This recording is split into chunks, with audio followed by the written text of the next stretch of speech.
Hello guys and welcome back to the channel. Have you ever felt small or unimportant? Like you couldn't possibly take on the world's biggest challenges?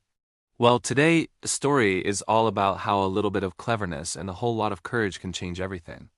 We're diving into the classic tale of the brave little tailor. A story that proves it's not about your size, but the size of your spirit. Get ready to be inspired because this is a story about turning a small victory into a legendary adventure.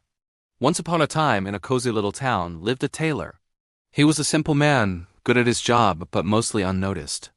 One summer morning, while he was busy stitching a fine coat, he heard a jam seller's cry from the street below. "Sweet jam for sale! Sweet jam!" The tailor's mouth watered. He called her up and bought a small jar of the sweet, sticky jam.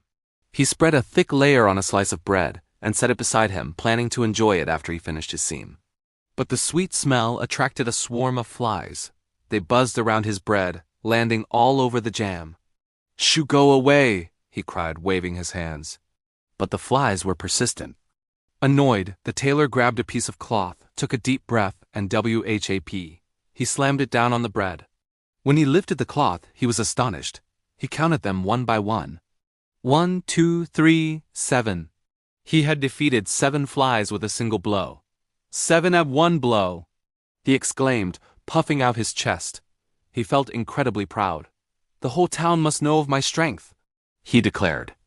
No, not just the town, the whole world. Filled with newfound confidence, he stitched himself a special belt. On it, in big bold letters, he embroidered the words, 7 at one blow. He packed a piece of cheese and a bird he found trapped in a bush into his pocket, and with his head held high, he set off into the world to seek his fortune. His small shop was now too small for his grand ambitions. His journey led him to a high mountain where a fearsome giant sat, gazing at the landscape. The giant saw the little tailor and scoffed, "You tiny creature, what are you doing in my lands?" The tailor, not a bit frightened, pointed to his belt. "Read this," he said, "and you'll know who I am." The giant read, 7 at one blow. Assuming the tailor meant 7 men, not 7 flies, the giant was impressed, but still skeptical. "If you're so strong," the giant boomed, "let's have a contest." He picked up a huge stone and squeezed it so hard that water dripped out. "Do that," he challenged. The tailor, knowing he couldn't match the giant's strength, relied on his wit. He reached into his pocket and pulled out the soft piece of cheese. He squeezed it with all his might, and not just water, but the whey streamed out. "There," said the tailor, "I think my attempt was a little juicier."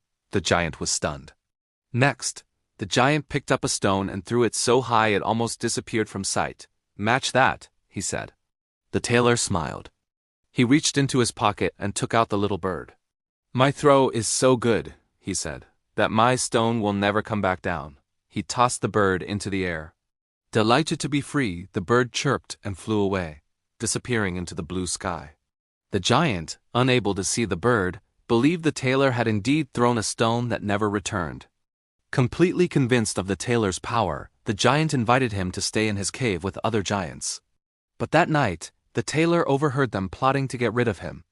Using his cleverness again, he slipped out of the giant bed and hid in a corner. The giants brought down a massive iron bar, smashing the bed where they thought he was sleeping. The next morning, when the tailor cheerfully walked out to greet them, the terrified giants ran away, thinking he was an invincible being who couldn't be harmed even by their strongest attack. Word of the tailor who scared away giants soon reached the king. The king, troubled by 2 other giants who were terrorizing his kingdom, summoned the tailor.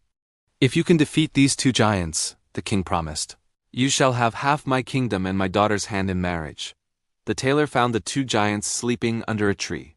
He filled his pockets with stones, climbed the tree, and dropped a stone on one giant's chest. The giant woke up and shoved his friend. "Why did you hit me?" He grumbled. "You're dreaming," said the other, and they went back to sleep. The tailor then dropped a stone on the second giant. He woke up furious. "You hit me," he accused. Soon they were in a massive fight, tearing up trees and throwing rocks at each other until they both fell defeated. The tailor had won without lifting a finger. He returned to the king who, true to his word, gave him half the kingdom and his daughter's hand. The tailor, who started his day swatting flies, became a prince through sheer wit and courage. So what can we learn from our brave little tailor? The biggest lesson is that you don't need to be the strongest or the biggest to succeed. The tailor wasn't strong, but he was incredibly clever and confident. He used his mind to outsmart opponents who were much more powerful than him.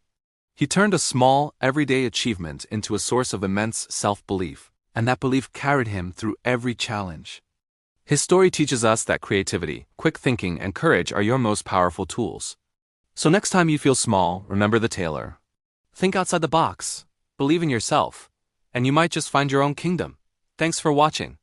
If you enjoyed this story, don't forget to like, share, and subscribe for more tales of wit and wonder. See you next time.